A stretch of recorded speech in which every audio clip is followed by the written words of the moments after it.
Stop wasting your time rolling up those mediocre characters. Let's do maximum RP. Let's do point buy. Let's steal from Pathfinder. And let's not be mediocre. I don't want no mediocre. I don't want no mediocre. I don't want no mediocre. No. Every time I hear about somebody still rolling for their ability score, I immediately think, like, they still make you? Let me ask you a question. You have a big game tomorrow. You need to win. You want to win. What do? Do you put in your first string quarterback, your second string quarterback, or third string quarterback?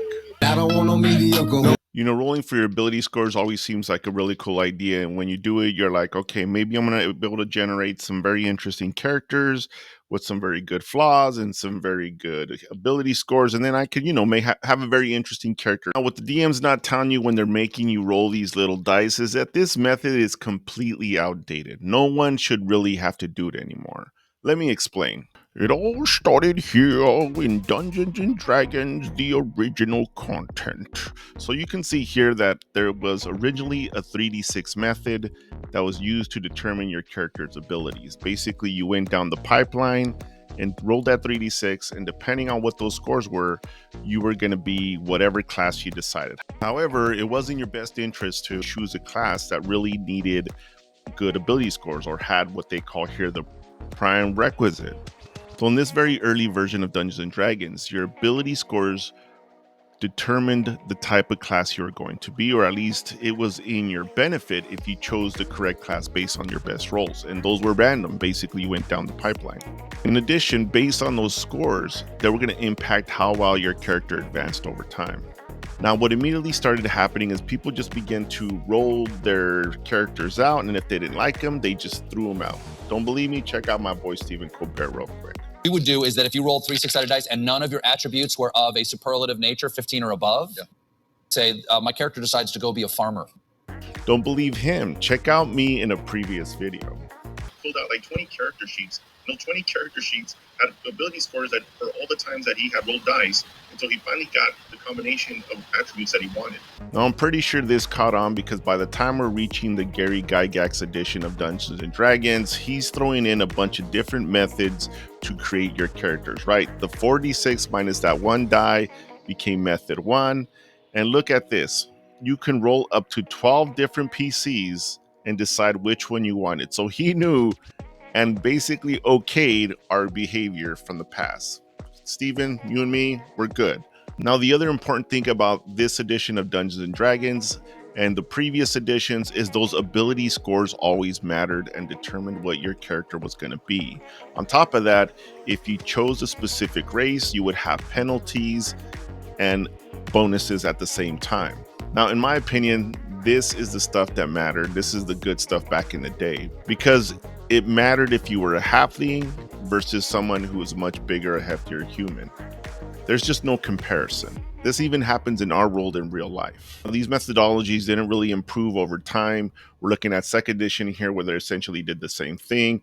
We still had those ability modifiers, and those actually still had an impact on what kind of character class you could be. And we're looking at here at 3.5 edition of Dungeons and Dragons, they maintain that 4d6 subtract the 1. By this point in this edition of Dungeons and Dragons, you can now take those ability scores, arrange them in the manner that you see fit based on the class you were interested in being, but you still had to deal with those racial bonuses. By the time we get to Dungeons and Dragons 4th edition, something happens. This standard array becomes a thing, and on top of that, I really love this, none of your ability scores are below 10. That's right, you are not a mediocre character. I don't want no mediocre. I don't want no mediocre. I know people say it makes good for roleplay, but let me ask you a question.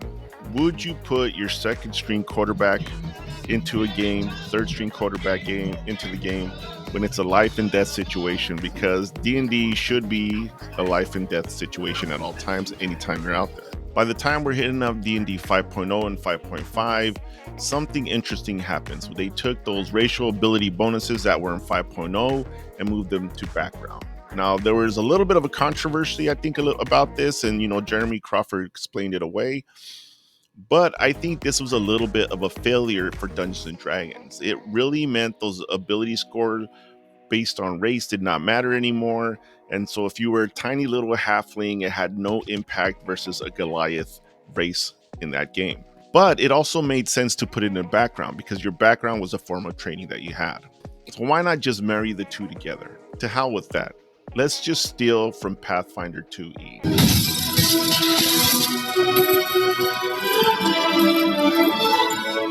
Now, I think Pathfinder 2E does it the best. They maximize the roleplay of the game.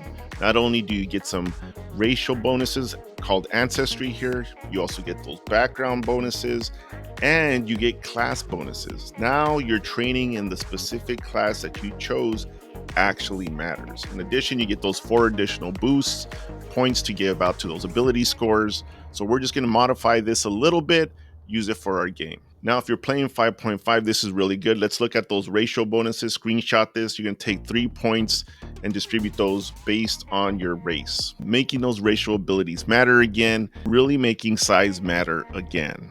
Now, if you're playing D&D 5.0 and you don't have those backgrounds, here's a list of those.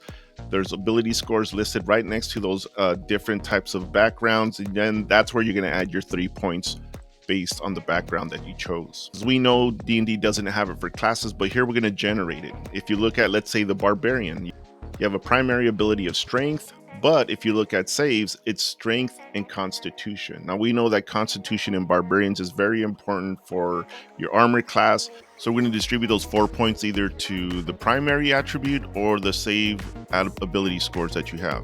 Now, here's the secret formula for your maximum role-playing experience for your Dungeons & Dragons game. You're going to start with an ability score of 10, so you don't have no mediocre characters. I don't want no mediocre. Then we're going to add that background points of 3. You're going to get 3 points for your racial backgrounds, unless you're a human, of course. Then the class is actually going to finally matter. You're going to get some training points of 4. And finally, maximum roleplay of 5 points. Choose how to distribute those points and think about the roleplay behind those 5 points. And that's it, everybody. I wanted us to maximize our role-playing experience in our game, making those racial bonuses matter again, keeping those background bonuses from 5.5 because I think they do matter, adding class bonuses because I think that training should matter, and getting those 5 booster points. Yes, we stole for Pathfinder 2E. Pathfinder 2E does it better. Deal with it. Let's not criticize it. Let's just use it. I'm Don Franco 3. This is RPG Boons, where we talk about everything RPG and how everything is RP. If you like to cut out my gibberish, hit the buttons, leave me a comment. You know I'll get back to you. Until next time. He gave it to him twice. Now he want a free mic, baby diva, but I need a bad boy.